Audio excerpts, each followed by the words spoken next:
So the next section, we're gonna play these 4 measures.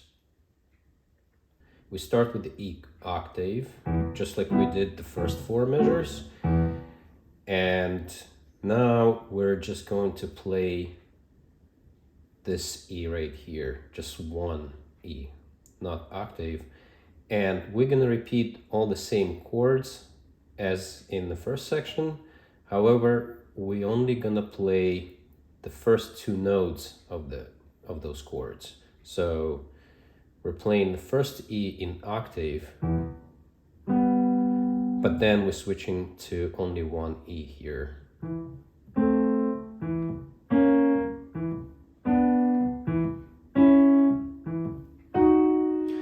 So notice that these are the same chords without the 3rd note.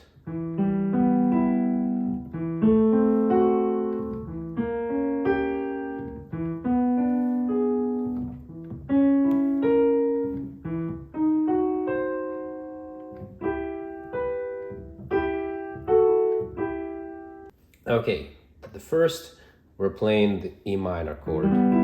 So we're playing G, B. Now we're playing 1 note higher, A and C, then half a note, then we're playing another half a note, then 1 note higher, so 2 tones, and so we're playing C sharp and E. And then we're playing these 2 notes, D sharp and F sharp. Okay, and now we don't go back to E. We're playing 2 chords. So this one, E minor, still part of the inversion of E minor, but then we also play this triad here. E, F sharp, A, and back to E, G. And here is the first tip. We're gonna play the last 2 chords. Here I suggest you play the 2nd finger and the 4th finger, and then switching. You see how, because we're playing the same note E here, and we're playing it with the 4th finger, we don't need to switch back. So all we're switching is actually the 2nd finger going to A, which means the 3rd finger can be playing, and it's easy to play F sharp here. So I suggest you play it with these fingers instead of trying to play it with the first one on A, and twist your wrist. Without twisting, it's much easier.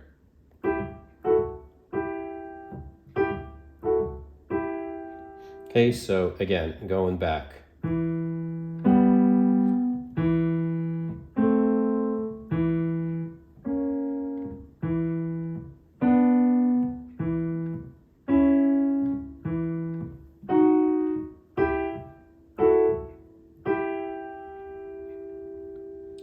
And notice that the notes wants us to play staccato, meaning we just want to jump on the notes instead of holding them. So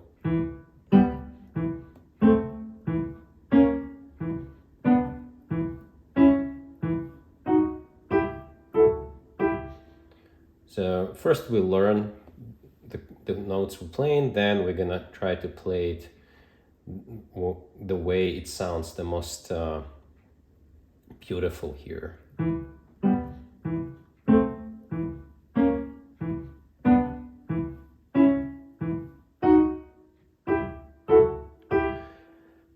Okay, now let's learn the right hand. Right hand, notice that we still playing the same chord, E minor here. And we're just playing the same chord, only 2 notes at a time. So we play C, G, and G, E. So By the way, throughout the video, I'll note what is the easiest way to play, which fingers to use. However, I do have one and only one rule. Play it any way you want, as long as it sounds nice. If it sounds nice, don't worry about how you play it, with what fingers you play. You can play it with your nose. If it sounds nice, then that's the goal. You achieved it. So here I play GB and these two notes GE. So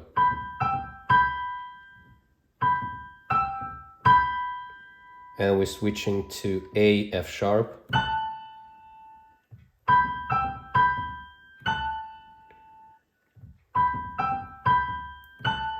And then we're jumping F sharp on the other octave lower and D sharp. So jumping here, sliding down.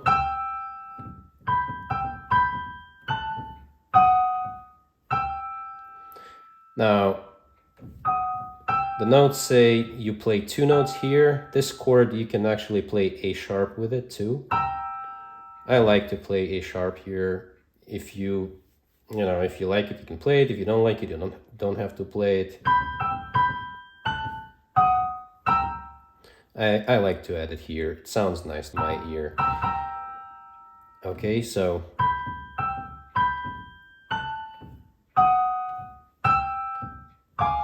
okay, next chord, F, G sharp, D, and we play it 3 times now.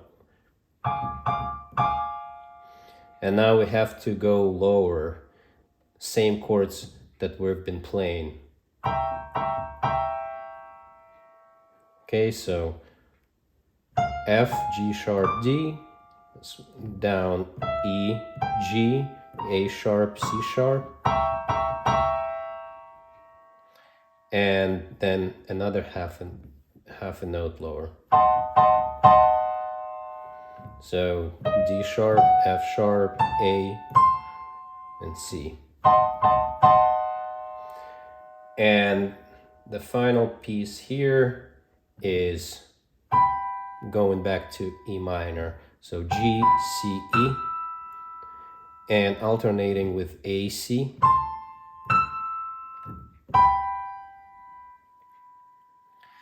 And here, I suggest you actually play this with the second finger and the third finger.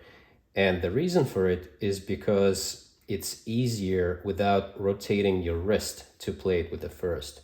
So here, your hand is stable and you only move your fingers instead of... This will take you some time to adjust to. So if you're not used to rotating your wrists, it's actually easier if you play. Now, we're playing this particular section twice in the whole composition. There's one at the end, and it suggests you to play E octave here, sort of like this. And what's interesting, by playing the octave E here, your hand is actually very stable. So to me, it's easier to play even the first section, you play octave E.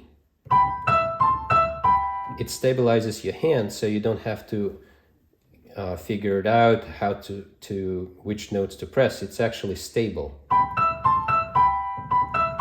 So try it. If you like it, it's actually easier to play, because by playing both your finger, first and the fifth finger, stabilize your hand this way.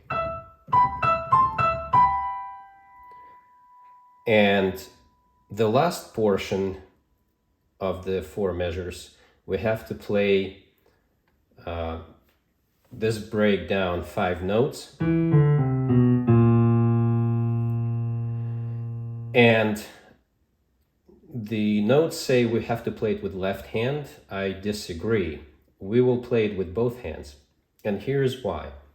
if you look at your left hand, the pinky is the shortest finger. But when we play these 5 notes in a row, we actually need the pinky to be the longest finger because that note is the hardest to reach. And as you play this, you have to go forward and move your hand forward. It's very hard to do if you're not used to. Your finger will be sliding and you will make this mistake and it doesn't really sound nice. So what I suggest we do, we're actually gonna use right hand to play the first 4 notes. And it's very easy to do with the right hand. And we're gonna play the 5th note here, the A sharp, we're gonna play it with the left. So it's gonna be like this. And this way we can play it easy without mistake, and we can also play it very fast by using 2 hands. Can't really do it with left hand if you're not trained to do it. Always sort of like your finger slips because it's too short. Okay, and now we just put everything together and play both hands slowly.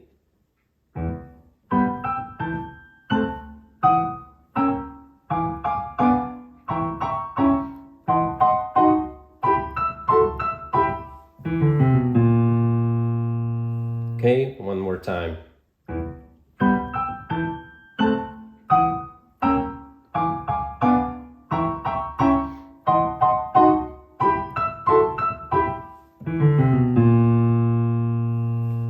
All right, and we're moving on to the next section.